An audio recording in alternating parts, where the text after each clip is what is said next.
எல்லா தமிழ் மக்களுக்கும் என்னுடைய வணக்கம். இன்னைக்கு நம்ம கேரளா சமையல் கொஞ்சம் வித்தியாசமாக இருக்கிற ஒரு தோசையோட ரெசிபி தான் பார்க்க போகிறது. இது நீங்கள் பிரேக்ஃபாஸ்ட்டாகவும் சாப்பிட்டுக்கலாம், அதே மாதிரி டின்னர் டைமில் கூட சாப்பிட்டுக்கலாம். இது வந்துட்டு ஒரு பழைய கால ரெசிபி தான். வடை தோசை, வடை தோசை, மலையாளத்தில் வடை தோசை அப்படின்னு சொல்கிறது. மாவு அரைச்சி எடுத்ததுக்கப்புறம் உடனே தோசை செஞ்சு எடுத்துக்கலாம். ஃபெர்மெண்டேஷனுக்காக விற்க வேண்டிய அவசியம் இல்லை. ரொம்ப ஹெல்த்தியாக இருக்கிற டேஸ்டியாக இருக்கிற இந்த ஒரு தோசை எப்படி செய்யலான்னு பார்த்துட்டு வரலாம். அதுக்காக 2 டைப் அரிசி நம்ம ஒன்றா ஊற வைக்கிறேன்.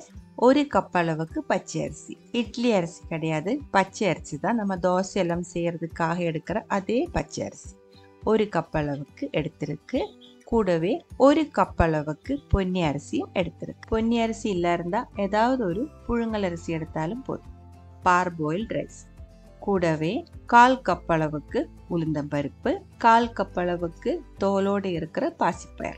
பருப்பு எடுக்கக்கூடாது, இதே மாதிரி முழுசாக தோலோடு இருக்கிற பயிர் எடுத்துக்கோங்க. உளுந்தம்பருப்பு முழுசாக இருக்கிறத எடுத்துக்கோங்க. கூடவே 1/4 கப் அளவுக்கு துவரப்பருப்பு, சாம்பார் பருப்பு. சாம்பார் பருப்பு இல்லை அப்படின்னா கடலைப்பருப்பு கூட எடுத்துக்கலாம், ரெண்டும் டேஸ்ட்டாக இருக்கும். 1/4 கப் அளவுக்கு சாம்பார் பருப்பு, இல்லை இருந்தால் 1/4 கப் அளவுக்கு கடலைப்பருப்பு, எது எடுத்தாலும் டேஸ்ட்டாக இருக்கும். எல்லாமே 2-3 டைம் நல்லா கழுகிக்கோங்க. கழுகினதுக்கு அப்புறம் 6 to 8 மணி நேரம் ஊற வச்சுக்கலாம். நல்லா கழுகினதுக்கு அப்புறம் ஊற வைக்கணும். நம்ம இந்த ஊற வச்ச தண்ணியில் தான் அரைச்செடுக்க போகிறது, அதனால தான் நல்லா கழுகிக்கோ அப்படின்னு சொன்னேன். நான் இந்த வடை தோசை செய்கிறது பிரேக்ஃபாஸ்ட்டுக்காக தான், அதனால நைட்டு ஊற வச்சு காலையில் தான் அரைச்செடுக்கிறேன். மிக்சிக்குள்ளே தான் அரைச்செடுக்கிறது. உங்கள்கிட்ட கிரைண்டர் இருந்தால் நீங்கள் கிரைண்டர்லேயே அரைச்செடுத்துக்கலாம். மிக்சி ஜாருக்குள்ளே போட்டுருக்கு. அது கூடவே 10 to 12 சின்ன வெங்காயம் சேர்த்துருக்கு. கூடவே 1 டீஸ்பூன் ஃபுல்லாகவே சீரகம், சின்ன ஜீரகம் சேர்த்துருக்கு. 2 டீஸ்பூன் அளவுக்கு பெப்பர், முழுசாக இருக்கிற பெப்பர் சேர்த்துக்கோங்க, பவுடர் சேர்க்காதீங்க. 1/2 டீஸ்பூன்லேருந்து 3/4 டீஸ்பூன் வரைக்கும் பெருங்காயத்தூள் சேர்த்துருக்கு.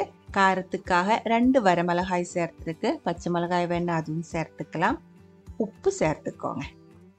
உப்பு சேர்க்கும்போது சாதாரணமாக நம்ம தோசை மாவுக்கு தேவைப்படுறதுலேருந்து கொஞ்சம் அதிகமாக உப்பு இந்த ஒரு தோசைக்கு தேவைப்படும், பார்த்துட்டு சேர்த்துக்கோங்க. அடுத்தது அரைக்கிறதுக்கான தண்ணி, ஊற வச்ச தண்ணி தான் நம்ம இது ஊற்றுறது. ஊற வச்ச தண்ணி ஊற்றி அரைச்செடுத்தா தான் உடனே தோசை செய்யும்போது நல்லா சாஃப்டாக இருக்கிற தோசை கிடைக்கும்.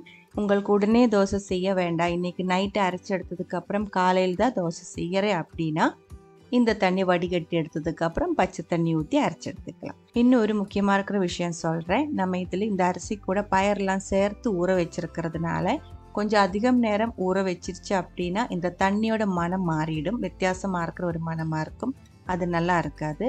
நீங்கள் ஊற வச்சதுக்கப்புறம் உங்களுக்கு அந்த டைமில் அரைக்க முடியாது அப்படின்னா ஒரு 4 to 5 மணி நேரத்துக்கு அப்புறம் நீங்கள் ஃப்ரிட்ஜுக்குள்ளே மாற்றிக்கோங்க. அரைக்கிறதுக்கு முன்னாடி வெளியே எடுத்து உடனே அரைச்செடுத்துக்கலாம். அதே மாதிரி நல்ல சூடு டைமிலும், இந்த சம்மர் டைம் இருக்குல்ல, நல்ல வெயில் காலம் இருக்கிற டைமிலும் ரொம்ப நேரம் ஊற வச்சிருச்சுன்னா இந்த மாதிரி ஸ்மெல் வந்துடும். அந்த டைமில் 6 to 8 மணி நேரம் ஊற வைக்க வேண்டியதில்லை. 4 மணி நேரம் ஊற வச்சதுக்கப்புறம் அரைச்சி உடனே தோசை செஞ்சுக்கலாம். அடுத்த நாளைக்கு தான் செய்கிற அப்படின்னா நீங்கள் பச்சை தண்ணி ஊற்றி அரைச்சி ஃபெர்மெண்டேஷனுக்காக வச்சதுக்கப்புறம் அடுத்த நாளைக்கு தோசை செஞ்சுக்கலாம். புரிஞ்சிருச்சுன்னு நினைக்கிறேன். இது கூடவே 1 கப் அளவுக்கு துருவன தேங்காய் கூட சேர்க்கிறேன். இதெல்லாம் சேர்த்து செய்யும்போது தான் நல்ல மணமாக இருக்கிற டேஸ்டாக இருக்கிற சாஃப்டாக இருக்கிற தோசை நம்ம உடனே செஞ்சுருக்க முடியும். தோசை மாவுக்கெல்லாம் அரைக்கிற மாதிரியே மாவு அரைச்சி எடுத்துக்கலாம். ஆனால் இட்லி மாவு பதத்துக்கு இந்த ஒரு மாவு கொஞ்சம் திக்காக இருக்கணும், கட்டியாக இருக்கணும், ரொம்ப லூஸாகி போகக்கூடாது, அது பார்த்துக்கோங்க. மாவு ஃபுல்லாக அரைச்சி எடுத்துருக்கு. வடைக்கு சேர்க்கிற மாதிரி கொஞ்சம் இன்க்ரீடியன்ட்ஸ் இதில் ஆட் பண்ண வேண்டியது இருக்குது. 3 காரமாக இருக்கிற பச்சை மிளகாய், ஒரு பெரிய சைஸ் வெங்காயம், 1 இன்ச்சு சைஸுக்கு இஞ்சி, கொஞ்சம் கருவேப்பிலை. இது எல்லாமே ரொம்ப நைஸாக இதே மாதிரி கட் பண்ணி எடுக்கணும். வெங்காயம் பச்சை மிளகாய் எல்லாம் பெரிய பீஸாக கட் பண்ணி சேர்த்தா மாவு நம்ம கல்லில் ஊற்றி விரிக்கிற டைமில், ஸ்ப்ரெட் பண்ணுற டைமில் கரெக்டான ஷேப்பு கிடைக்காம போயிடும். மாவு கட்டாய் போயிட்டே இருக்கும். அதனால ரொம்ப நைஸாக சாப் பண்ணி மாவு கூட சேர்த்து கலக்கி எடுத்துக்கோங்க.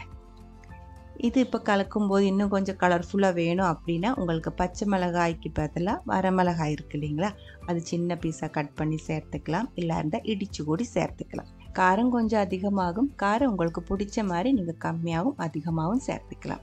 மாவு அரைக்கிற டைமில் அதே மாதிரி இதே கட் பண்ணி சேர்க்கிற டைமில் எல்லாம் பச்சை மிளகாயோட அளவு நீங்கள் அட்ஜஸ்ட் பண்ணிக்கோங்க. எல்லாமே சேர்த்து மாவு நல்லா மிக்ஸ் பண்ணி டேஸ்ட் பண்ணி பார்க்கும்போது கொஞ்சம் உப்பு கம்மியாக இருந்தேன். அதனால 1/2 டீஸ்பூன் அளவுக்கு உப்பு கூடி நான் இதில் சேர்க்கிறேன். அது கூடவே 1 டீஸ்பூன்லேருந்து 1.5 டீஸ்பூன் வரைக்கும் சர்க்கரை கூடி நமக்கு தேவைப்படும். சர்க்கரையே சேர்க்கிறேன் அப்படின்னா இந்த ஒரு மாவுக்குள்ளே நிறைய இன்க்ரீடியன்ட்ஸ் நம்ம சேர்த்துருக்கு. எல்லா இன்க்ரீடியன்ஸுக்கும் வேறு வேறு டேஸ்ட்டாக இருக்கும், வித்தியாசமாக இருக்கிற டேஸ்ட்டாக இருக்கும். அது எல்லாமே கரெக்டாக பேலன்ஸ் ஆகி நல்ல ஒரு டேஸ்ட்டு கிடைக்கிறதுக்காக தான் டேஸ்ட் மேக்கராக நம்ம சர்க்கரை சேர்த்துருக்கு. அது சேர்த்தா தான் நமக்கு நல்லா டேஸ்ட்டில் தோசை செஞ்செடுக்க முடியும். உங்களுக்கு சுத்தமாக பிடிக்கல அப்படின்னா நீங்கள் சேர்க்க வேண்டியதில்லை. மாவு கலக்கி எடுத்து ரெடி ஆனதுக்கப்புறம் நம்ம இப்போ தோசை செய்ய ஆரம்பிச்சுக்கலாம். நான்ஸ்டிக் பேன் எடுத்துக்கலாம், இல்லை இருந்தால் இரும்பு பேன் இருக்கு இல்லைங்களா, அயன் தவா, அது கூட எடுத்துக்கலாம். தவா நல்லா சூடானதுக்கப்புறம் தீ கம்மி பண்ணி வச்சுக்கோங்க. அதுக்கப்புறம் உங்களுக்கு பிடிச்ச மாதிரி பிடிச்ச ஷேப்பில் தோசை செஞ்சு எடுத்துக்கலாம். மூடி வச்சுக்கோங்க.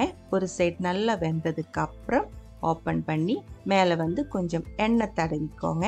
கொஞ்சம் ஒரு 1/2 ஸ்பூன் இல்லை இருந்தால் 1 ஸ்பூன் எண்ணெய், அது உங்களுக்கு பிடிச்ச மாதிரி நீங்கள் ஊற்றிக்கோங்க.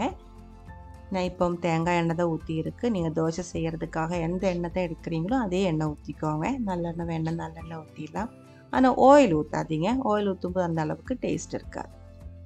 2 சைடும் இதே மாதிரி நல்ல ஒரு கோல்டன் ப்ரௌன் கலராக வந்ததுக்கப்புறம் நம்ம இது எடுத்துக்கலாம்.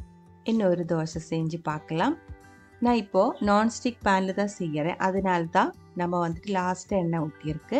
நீங்கள் அயன் தவையில் தான் செய்கிறேன் அப்படின்னா முன்னாடி எண்ணெய் நல்லா தேய்ச்சி விட்டதுக்கப்புறம் சூடாக இருக்கிற கல் ஊற்றி இதே மாதிரி தோசை செஞ்சு எடுத்துக்கோங்க. அதுக்கப்புறம் மேலே வேணால் நீங்கள் எண்ணெய் ஊற்றிடலாம். அதெல்லாம் உங்களோட சாய்ஸ் தான். எண்ணெய் சுத்தமாக பிடிக்காதவங்களுக்கு எண்ணெய் ஊற்றாமையும் செஞ்சு எடுத்துக்கலாம். இந்த ஒரு தோசை ரொம்ப மணமாக இருக்கிற தோசையாக இருக்கும். நம்ம இது செய்யும்போது வீட்டுக்குள்ளே ஃபுல்லாக இந்த தோசையோட மணமாக இருக்கும். ரொம்ப ஹெல்த்தியாக இருக்கிற இந்த ஒரு தோசை நமக்கு சைட் டிஷ்ஷே தேவையில்லாமல் சூடோடையே சாப்பிட்டுக்கலாம் டீ கூட.